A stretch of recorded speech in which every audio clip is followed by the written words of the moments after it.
कुछ दिनों से किसी काम के सिलसिले में शहर गए हुए कमल जी जब घर वापस लौटे तो डाइनिंग टेबल पर बैठे बेटे बहू खाना खा रहे थे और उनकी पत्नी गायत्री जी जमीन पर बैठ सूखी रोटी चबाते देख उनके पैरों तले जमीन खिसक गई। अपने पति को देख गायत्री जी दौड़कर उनके सीने से लग जोर जोर से रोने लगी। पत्नी की ऐसी हालत देखकर कमल जी से बर्दाश्त न हुआ। पिताजी, आप अचानक, बेटा बहू कुछ बोलते इससे पहले ही कमल जी ने बेटे की गिरबान पकड़ कई थप्पड़ एक साथ उसके मुंह पर रख दिए। तुम दोनों की हिम्मत कैसे हुई मेरी पत्नी के साथ ऐसा करने की? मुझे सब पता चल चुका है तुम्हारी हरकतों के बारे में। पिता की बात सुनकर बेटे और बहू के पसीने छूट गए।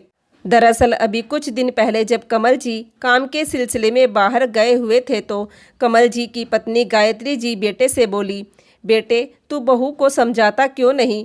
मुझसे घर का काम नहीं होता। अब तू देख मैं बूढ़ी हो चली हूँ, कैसे काम करूँ? तू मेरा बेटा है, सब समझता है। गायत्री जी बेटे से मनुहार कर रही थी। माँ, मैं बेटे से पहले एक पति हूँ और मैं अपनी पत्नी का ख्याल नहीं रखूँगा तो कौन रखेगा? मयंक अपनी माँ गायत्री जी से चिल्लाते हुए बोला। बेटे की बात सुनकर गायत्री जी की आंखों से आंसुओं की धारा बहने लगी। माँ, अब सुबह सुबह यह नौटंकी मत करो, ऑफिस के लिए जा रहा हूँ। सारा मूड ऑफ कर दिया आपने मेरा। सामने से हट मयंक अपनी माँ को साइड में धक्का देते हुए ऑफिस के लिए निकल गया। बेटे की ऐसी हरकत देखकर गायत्री जी हैरान रह गई। वह चुपचाप अपने कमरे में चली गई। शाम हो गई लेकिन गायत्री जी कमरे से बाहर नहीं आई तो सोनिया उनके कमरे में पहुंच आग की तरह अपनी सांस पर बरस पड़ी। माँ जी, यह क्या तरीका है? शाम का समय हो रहा है और आप बिस्तर पर लेटी है।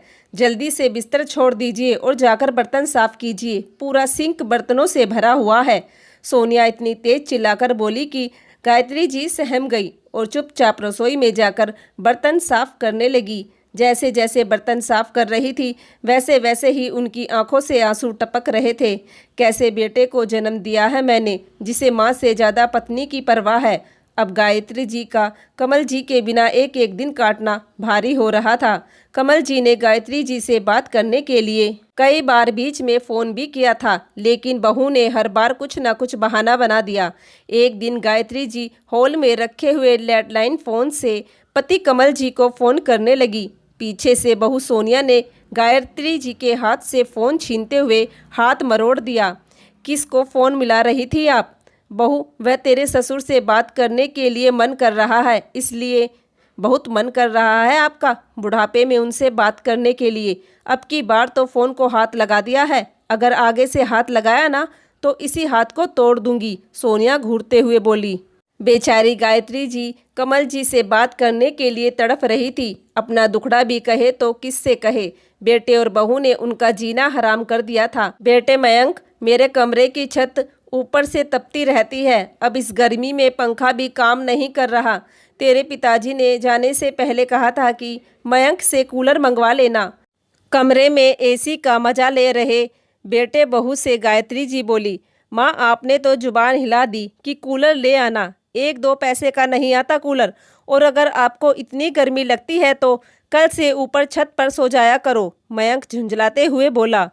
और हाँ, आगे से कमरे में आने से पहले पूछ लिया करो। बेटे बहू के कमरे में यूं ही घुसी चली आती हो, इतनी तो समझ होनी चाहिए आप में, सोनिया मुंह बनाते हुए बोली। ठीक है बेटा, जैसा तुम लोग बोल रहे हो वैसा ही कर लूँगी, गायत्री जी गहरी सांस लेते हुए बोली। अगले दिन, माँ जी सुबह सुबह कहाँ चल दी आप? घर के सारे काम पड़े हैं और आप घूमने चल दी। बहू, घूमने नहीं जा रही हूँ मैं, आज मयंक का जन्मदिन है इसलिए मंदिर में भगवान के दर्शन करने जा रही हूँ। जन्मदिन? हे भगवान, मैं तो भूल ही गई, आज मयंक का जन्मदिन है। जाइए जाइए जाइए आप, और अच्छे से दुआ करके आना अपने बेटे के लिए, कहकर सोनिया मुस्कुराते हुए दौड़कर मयंक के पास चली गई। मयंक, आज तुम्हारा जन्मदिन है? अरे हाँ, आज तो मेरा जन्मदिन है, मैं तो भूल ही गया था।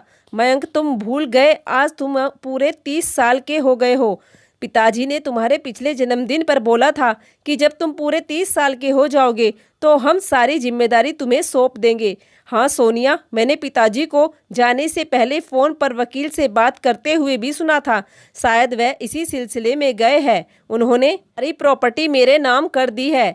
बेटे बहू बात कर रहे थे कि तभी कमल जी का फ़ोन आया। बेटे मयंक, आज मैं रात 9 बजे तक पहुंच जाऊंगा। आज तेरा जन्मदिन है, तुझे बहुत बड़ा तोहफा देना है।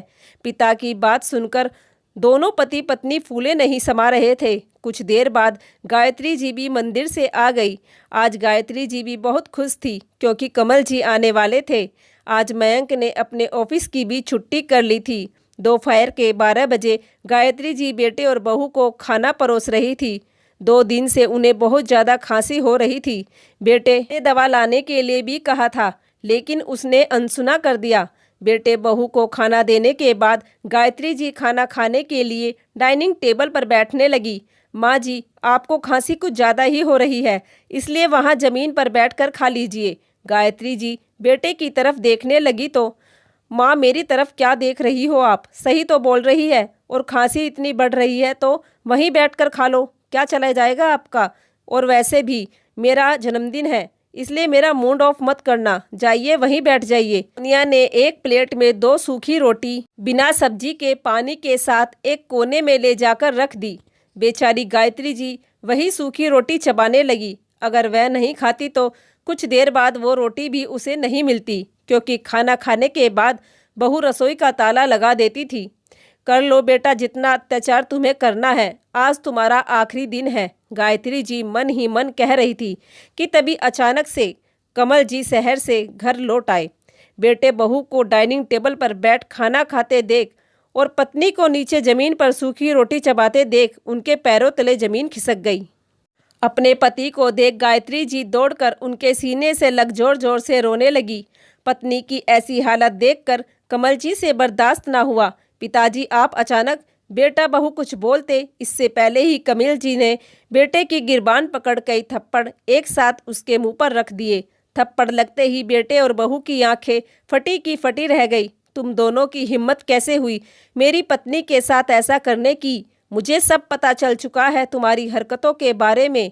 मैंने जब तुम्हारे पास फ़ोन किया था, मैं यहाँ आ चुका था। मैंने सोचा आज तेरा जन्मदिन है तो घर जाने से पहले मंदिर के दर्शन कर लेता हूँ, लेकिन वहाँ तेरी माँ से मिलकर जब तुम्हारी हरकतों के बारे में पता लगा, मैंने तभी तेरे पास फ़ोन मिला दिया था तुझे खूबसूरत तोहफा देने के लिए।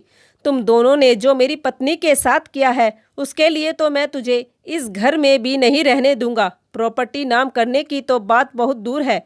अब इससे पहले मैं तुझे धक्के देकर निकालूं, खुद यहाँ से निकल जा। कमल जी गुस्से से बोले, पिताजी गलती हो गई, माफ़ कर दीजिए। बेटा और बहू उनके आगे गिड़गिड़ाने लगे, लेकिन कमल जी ने उन्हें माफ़ नहीं किया और खुद गायत्री जी ने बेटे और बहू का हाथ पकड़ घर से बाहर धक्का दे दिया।